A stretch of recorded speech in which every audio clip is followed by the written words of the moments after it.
Eh bien, bonsoir à tous et merci d'être venus si nombreux à ce troisième débat public organisé par l'INRAT sur l'empreinte écologique et l'avenir des territoires. Alors, je me présente, je suis Sylvain Jacquemin, chargé de mission à l'INRAT, Institut national de recherche sur l'avenir des territoires. C'est un institut indépendant, même si vous en doutez, il est très lié au ministère de l'Aménagement des Territoires, devenu depuis 2012 le ministère de l'Égalité des Territoires. Alors, les deux premiers débats ont eu lieu ici même, en ce début d'année 2015. D'ailleurs, j'en profite pour remercier Monsieur le maire de nous mettre gracieusement cette salle à disposition. J'en profite également pour excuser Monsieur le député, ainsi que Monsieur le conseiller général du canton, retenu à d'autres obligations. Alors, à l'INRAT, nous avons la particularité de proposer des scénarios futurs possibles aux territoires concernés, suivis de débats avec la population. Ces débats sont enregistrés puis retranscrits par Anne, mon assistante, qui vous a accueilli tout à l'heure. Pourquoi je vous demanderai de vous présenter quand vous prendrez la parole, de poser des questions claires et précises, et surtout de respecter vos temps de parole. Je me permets de dire ça parce que Anne m'a fait remarquer tout à l'heure qu'elle avait eu beaucoup de mal à retranscrire les deux premiers débats qui furent très animés. Alors, cela montre une implication certaine. Essayons, dans la mesure du possible, de faciliter le travail de Anne. Voilà, merci pour elle. Alors, je referme la parenthèse. Alors, je voudrais revenir, pour commencer, sur deux points importants du contexte global que nous avons déjà vus lors des débats précédents, sur les perspectives des bouleversements mondiaux de 2015 à 2050. Premier point. Le réchauffement climatique. Nous voyons ici que la courbe du réchauffement climatique s'accentue de manière faible et constante depuis 1950, pour augmenter fortement à partir de 2009, et ce, pour ne plus jamais ralentir. J'attire votre attention sur le fait que cette courbe atteindra son seuil critique à l'horizon 2070. Deuxième point important, la population. Nous voyons aujourd'hui qu'en 2015, nous sommes un peu plus de 7 milliards 219 millions d'individus sur cette Terre. Et que cette population mondiale augmentera un peu plus de 9 milliards en 2050. Je ne sais pas si vous vous rendez compte. 9 milliards 75 millions. Bon, tout ceci, bien entendu, sans envisager l'éventualité d'un Black Swan. Alors, si vous le voulez bien, rentrons maintenant dans le vif du sujet. Pardon ? Vous dites ? Je vous entends parler. Ah, mais vous pouvez intervenir, ça ne me dérange pas, mais je m'approche, je n'entends pas le son de votre voix. Oui, alors, je n'étais pas là le débat précédent, mais qu'entendez-vous par Black Swan? Ah, le Black Swan. Black Swan est un terme anglais fréquemment utilisé en matière de prospective et qui signifie en français signe noir, et qui nous permet à nous, chercheurs, de nommer un événement hautement improbable. Alors, ça nous vient de l'Antiquité, hein. Tous ces signes, hein, ces oiseaux majestueux que l'on voit se balader sur les cours d'eau, étaient blancs. Personne à l'époque n'imaginait un jour qu'on puisse voir un signe noir, jusqu'à ce qu'on en découvre en Australie. Alors, très concrètement, en matière de prospective, la crise pétrolière de 1973 est un Black Swan.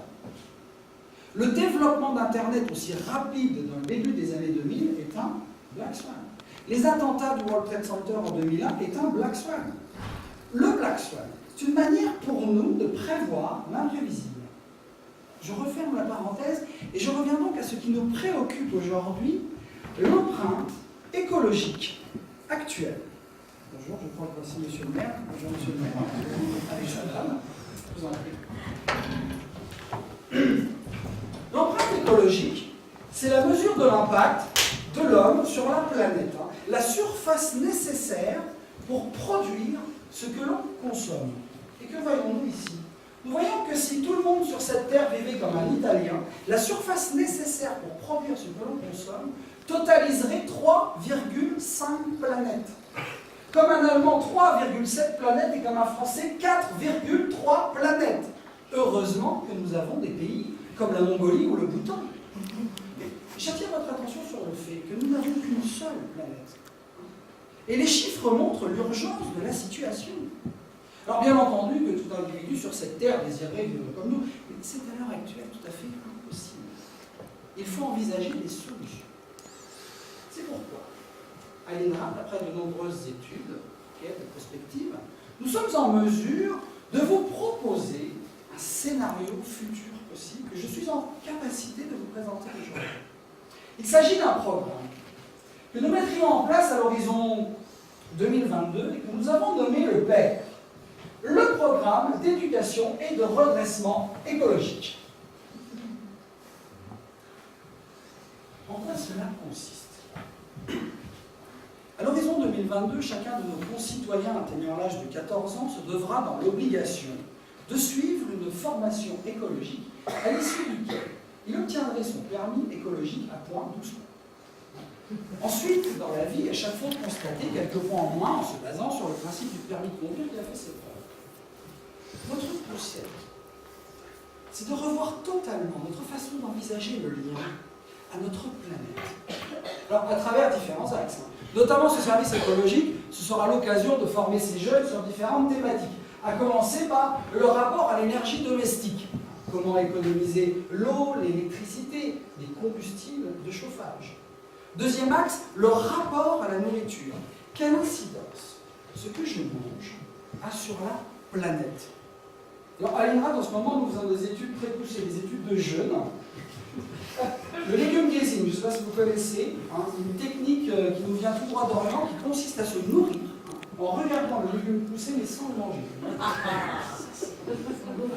En 3, le réapprentissage du faire soi-même. Ce sera l'occasion pour ce jeune de réapprendre à faire la confiture. La pâte brisée, sablée, feuilletée, pâte à choux, pâte à pain, pâte à sel. En 4, l'hétérothermie. Alors l'hétérothermie, c'est quelque chose auquel nous croyons beaucoup à l'INRAP. L'hétérothermie, c'est travailler sur la capacité de son organisme à réguler sa température interne en fonction des contraintes extérieures. Certains animaux comme le taureau, le hérisson, le martinet noir y arrivent naturellement très bien. Pourquoi pas nous? Si nous arrivons à nous approprier cette capacité, forcément, nous allons baisser les thermostats. En 5, la NPD, la nouvelle politique de déplacement. Bon, je reviendrai dessus, nous en avons longuement parlé lors des débats précédents. En 6, la vigilance passive et la vigilance active. Bien entendu, il faudra mettre en place des moyens de contrôle. Et puis enfin 7, le fameux programme QVE, le programme Qualité du Vivre Ensemble, puisqu'on espère quand même que tout ceci se mettra en place majoritairement dans la joie et la bonne humeur. Alors pourquoi faire de votre territoire un territoire pilote? Déjà, votre empreinte écologique, 4,6 planètes, vous paraissez important symboliquement de commencer par chez vous. Mais pas que, votre territoire a de nombreux atouts pour accueillir un tel dispositif. À commencer par la présence de 3 parcs naturels dans votre région, qui travaillent déjà sur la biodiversité et la préservation des savoir-faire. Une volonté politique clairement affichée. J'ai pu constater lors de mes différentes enquêtes sur le terrain que les élus locaux étaient prêts à la transition énergétique. Ce n'est pas du tout l'image qu'on s'en faisait de Paris. On a été surpris. Indéniablement ici, vous avez un climat. Et enfin, vous avez un atout majeur. La présence de nombreuses infrastructures militaires disponibles depuis les années 2000 et qui pourraient accueillir ce programme. Concrètement, ce seraient 9 serres, 9 centres d'éducation et de redressement écologique qui pourraient réinvestir vos anciennes casernes militaires, comme à Dieuze bien entendu, mais comme à Bitche, comme à Commercy, comme à Lunéville, et n'oublions pas Verdun.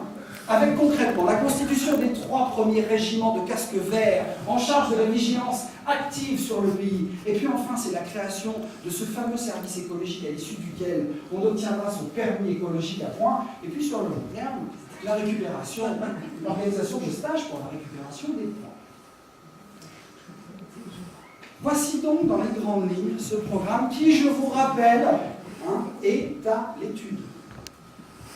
Alors, je n'irai pas plus loin dans l'exposé du débat, dans l'exposé du projet, pardon, pour laisser la place au débat. J'ajouterai juste une petite chose, c'est que ce programme, nous l'avons présenté aux différentes collectivités territoriales qui l'ont vu avec un enthousiasme certain, notamment en termes de retombées économiques sur le territoire.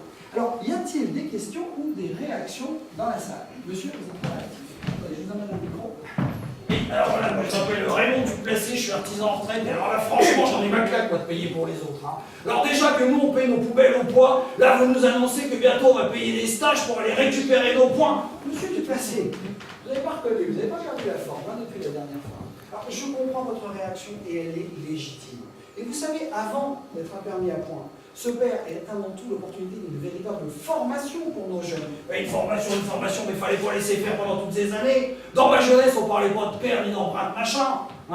On parlait de bon sens. Mes parents n'ont jamais eu besoin de 4 planètes pour vivre. Mes parents, ils avaient besoin d'une vache, d'un cochon, des poules et d'un jardin. Je revois ma mère. Ma mère, elle faisait la vaisselle à l'eau très chaude, mais sans liquide vaisselle. Et ces eaux grasses, elle les mélangeait avec de l'épeautre qu'elle donnait aux cochons. Vous voyez, rien ne se perdait. On parlait pas de compost à l'époque, non. On donnait nos épluchures aux poules. Et les poules, ça pond des œufs, on mangeait les œufs. Et après les coquilles, les coquilles, on les redonne aux poules, parce que les poules, ça mange leurs coquilles. Eh ben oui, monsieur, ça mange leurs coquilles. Vous voyez, tout ça, ça fonctionne en circuit fermé. Alors, vous voulez que je vous dise, moi, ce que j'en pense de votre père? C'est encore une façon de nous pomper notre porte-monnaie. Oui, moi, je voudrais intervenir suite au propos de ce monsieur. Voilà, je suis étudiante à Nancy, et j'ai lu dans un magazine qu'une municipalité en Belgique offrait une poule à chaque habitant pour réduire ses déchets. Je ne sais pas, c'est peut-être un exemple à suivre, d'autant plus que les habitants qui étaient en déficit de place pouvaient se faire livrer un lombricompost. Mais c'est très intéressant. C'est très très intéressant. De toute façon, tout ce que vous dites là est enregistré et toutes vos propositions seront jointes à l'étude. Y a-t-il d'autres questions? Madame? Oui, moi je voudrais intervenir. Je voudrais intervenir sur le propos de ce monsieur. Alors monsieur, ils sont bien gentils, vos histoires de poules qui mangent leurs coquilles. Mais je doute que monsieur applique encore aujourd'hui ce qu'il raconte. Avez-vous des poules, monsieur? Non, j'ai plus de poules, mais j'ai encore un beau jardin avec de vrais légumes. Eh bien, tant mieux pour vous, monsieur, tant mieux. Moi, quand je vois, lors de mes balades en forêt, qu'il y a encore des gens qui jettent des batteries de voitures dans la nature, je pense que les mesures du père que M. Jacquemin nous expose sont plus que nécessaires. Vous savez, moi j'ai été longtemps bénévole à la fondation Good Planet de Yann Arthus Bertrand. Et je tenais des stands à la sortie des supermarchés. J'ai été effaré, je dis bien effaré, du nombre de réactions irresponsables et du degré de désintérêt de nombreuses personnes. Il y a un manque évident d'éducation et de civisme. J'ai arrêté depuis. Parce que vous savez, ces gens-là, on ne les fera pas changer en leur montrant de belles photos aériennes de notre planète. Non, et que si on s'en prend leur porte-monnaie, ils changeront. On a bien vu dans le passé que notre attitude d'automobiliste s'est modifiée de manière significative seulement quand le prix de l'essence a dépassé les 2 € le litre. Et alors on change d'attitude quand on peut, madame. Hubert Rondeau, commercial, 80 000 km par an. Moi, mon métier ne me le permet pas. D'autant plus que j'habite à 25 km de la première grande surface, donc à 25 km de la première station-service, puisque depuis 2007, on nous a supprimé toutes les petites stations-service de village. Enfin, monsieur, je comprends, mais vous savez qu'aujourd'hui, il existe le covoiturage. Et bien, parlons-en du covoiturage. Et moi, je n'ai pas d'horaire fixe. Et je dois me rendre à différents endroits selon les jours. Alors, comment je fais? Enfin, monsieur, aujourd'hui, vous savez, il existe des applications qui vous mettent en connexion de manière permanente à des sites d'éco-conducteurs et qui vous donnent rendez-vous sur votre trajet, tout ceci sans délai. Alors, madame doit peut-être parler du dispositif Convoi Rural, Sauf que pour envoyer des messages à Convoi Rural, il faut capter Internet, si vous voyez ce que je veux dire. Enfin, monsieur, aujourd'hui, tout le monde capte. Eh bien non, madame, sachez pour votre gouverne que sur notre canton, encore un village sur 5 ne capte ni la téléphonie mobile, ni le haut débit Internet. Et nous sommes en 2015. Si, s'il vous plaît, restons courtois. Nous ne réglerons pas tout ce soir. Je comprends votre désagrément, monsieur Rondeau, mais sachez que le ministère de l'égalité des territoires prévoit le haut débit pour tous à l'horizon 2025. Patience. Y a-t-il d'autres questions? Mademoiselle? Oui, moi, c'est à propos aussi de la voiture. Voilà, je me suis livré à quelques petits calculs. Alors, on va dire qu'une voiture, ça pèse environ 1300 kg, 1070. Si on est 5 dans la voiture, ça fait 350 kg. Donc, ajouté au poids de la voiture, ça fait un total de 1650 kg. Bon, je vais me baser sur un trajet sans chien, sans provision pour simplifier les calculs. Alors, si je fais une règle de 3, ça veut dire que 21% du poids total du véhicule est constitué par le poids humain. Et 79% du poids total du véhicule est constitué par le moteur, la carrosserie, les appuis-têtes, enfin la voiture, quoi. Ça va, vous me suivez? Donc ça veut dire que moi, si je fais un plein, admettons 65 litres, et ben j'ai 49 litres qui servent uniquement à déplacer la voiture. Et j'ai 16 litres qui servent à déplacer les 5 personnes qui sont dans la voiture. Donc, je vous laisse refaire les calculs avec une seule personne dans la voiture. Je pense qu'il serait vraiment grand temps d'augmenter les moyens de pression sur les constructeurs. Ah, mais c'est très pertinent, votre petite démonstration, mademoiselle. Très, très pertinent. Mais attention, ce n'est pas moi qui le dis, c'est vous lors des débats précédents. Si nous voulons modifier notre rapport à la planète, sortons, je dis bien, sortons du statut d'éco-victime. La voiture telle qu'elle existe, on sait qu'elle va disparaître. Mais en attendant, à l'INRAD, nous pensons que pour réduire notre empreinte écologique, les facteurs déterminants, ce sont les comportements. Le marché, lui, s'adaptera sans souci au choix des consommateurs. Y a-t-il d'autres... Ah, monsieur Duplessis. Oui, alors moi j'ai encore une question. Quand vous parlez du rapport à la nourriture, il va falloir un permis pour jardiner, là, vos casques verts. Ils vont venir contrôler nos engrais, nos désherbants. Monsieur Duplessis, dans le cas où tu perds, il y aura des contrôles sur la nourriture. Et peut-être que nous contrôlerons les jardins des habitants. Mais vous savez, tout ceci reste à mettre en place. Non, mais moi je dis ça, c'est juste pour faire avancer le débat. Hein. Parce que moi, quand je vois les agriculteurs là, qui n'arrivent pas avec les pesticides, forcément vous allez retrouver ça dans nos jardins. Alors qui c'est qui va payer? Monsieur Duplessis, les agriculteurs sont soumis à des réglementations très strictes, alors ne mélangeons pas tout. Et bien moi je crois qu'au contraire ça se mélange. À moins que vous nous fassiez le coup du nuage de Tchernobyl. Et les pesticides ils vont pas s'arrêter aux limites des champs, hein. Excusez-moi. Bonjour, je voulais intervenir suite au propos de ce monsieur. Voilà, je suis agriculteur depuis 9 ans. Je pense faire mon métier avec passion. Comme le dit monsieur Jacquemart, mon métier a beaucoup changé depuis pas mal d'années. Nous prenons beaucoup de précautions maintenant sur les produits phytosanitaires, mais je tiens à dire que si maintenant nous usons ça, il n'en était pas de même il y a 30 ans. Et personne ne nous avait mis en garde sur les produits. Les premiers à être exposés, c'était nous. Je revois mon père, il stockait ses bidons dans la cuisine. Alors quand j'ai repris l'exploitation de mon père, j'ai voulu réduire les doses au maximum. J'avais comme résultat une moins bonne rentabilité, puis au final, mes céréales, elles vont dans le même silo que les autres. Il n'y avait aucune reconnaissance à l'agriculture raisonnée. Alors, je suis passé en bio il y a 6 ans.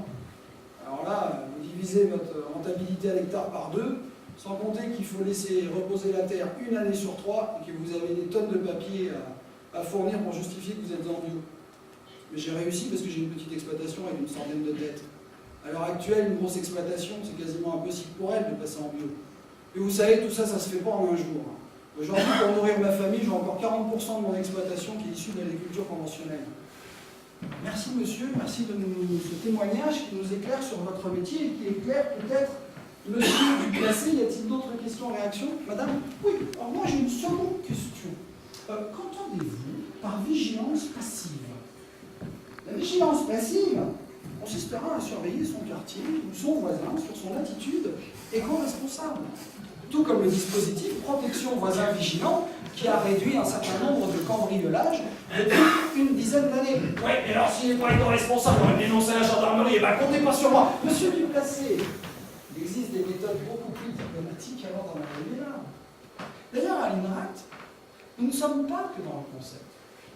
Nous avons aussi des ateliers de simulation de terrain.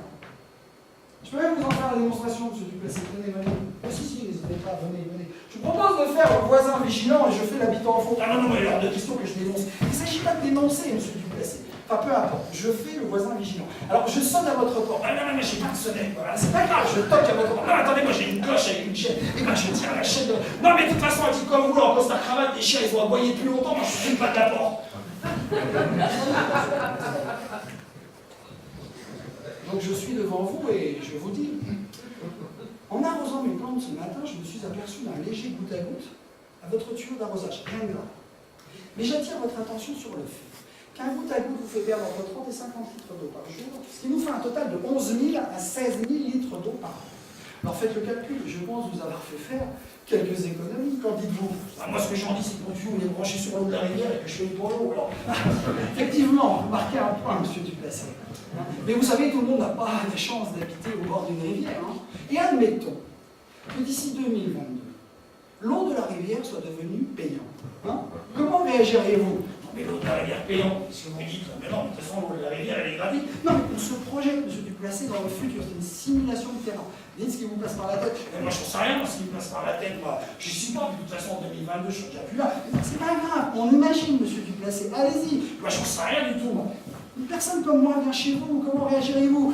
Comment je réagirais? Ah oui, allez-y, dites ce qui vous passe par la tête. Vous voulez vraiment que je vous dise ce qui me passe par la tête, là? Je vais vous le dire, ce qui me passe par la tête. C'est que vous commencez à me faire chier avec vos conneries. Voilà ce qui me passe par la tête. Chacun chez soi et les vaches sont bien gardées. Alors, à propos de conneries, moi, je pense en avoir assez entendu pour ce soir, hein. Et à propos de chez soi, eh ben, j'y retourne chez moi. Non, mais l'eau de la rivière Crayon, vous vous rendez compte? Monsieur Duplessis, c'est un exemple, ne le prenez pas sur ce ton. Et je le prends sur le ton que je veux. Non, mais 4 planètes pour vivre. Non, mais franchement. Allez, bonsoir, monsieur là.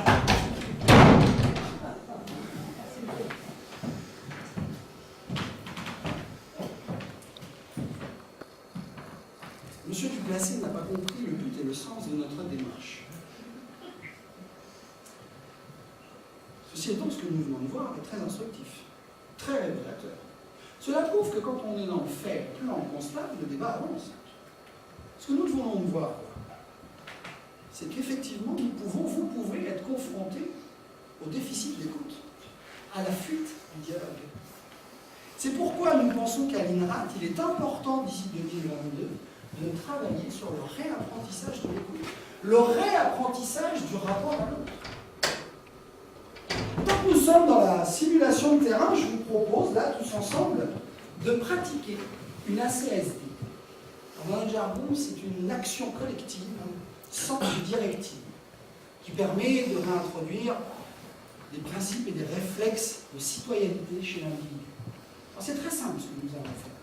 Vous allez vous mettre debout, vous allez prendre votre chaise, et nous allons nous réorganiser afin de faire un cercle. Mais attention, sans directive, et je vais chronométrer l'opération. Alors je vous en prie, mettez-vous debout. Et à mon top, on s'organise pour faire un cercle. Attention, c'est parti.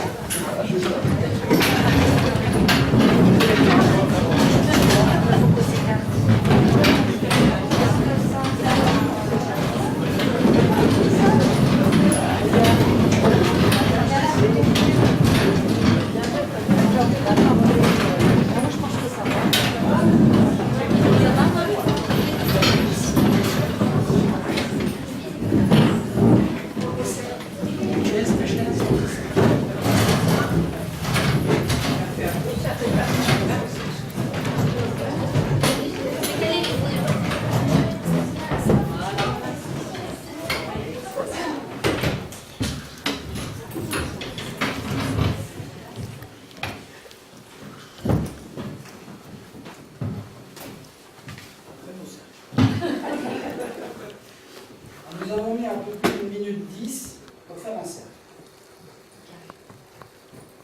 Et pourtant, rappelez-vous, des cercles, nous en faisions dès la maternelle. Cela prouve peut-être qu'il faut repasser par le début. Alors, je vous propose, là, très simplement, de faire un atelier sur l'écoute, sur ce fluide qui nous permet de nous relier les uns aux autres, qui nous permet de communiquer. Quand je dis qu'on avait 1 minute 20 pour faire un cercle, c'est pas tout à fait vrai. Ça comptera pas. Qui nous permet de communiquer et qui nous permet de faire société. Et pour faire société, nous devons retrouver nos confiances mutuelles. Nous devons retrouver nos horizontalités, les courants de ce fluide. Donc pour que ce fluide puisse couler, il lui faut de la place. Donc nous allons ensemble, là maintenant, tenter de créer un moment de vide. Et le meilleur moyen, c'est d'accepter sans artifice, hein, sans discuter avec son voisin, sans utiliser son téléphone portable, c'est d'accepter de nous ennuyer pendant 3 minutes. Attention, c'est parti.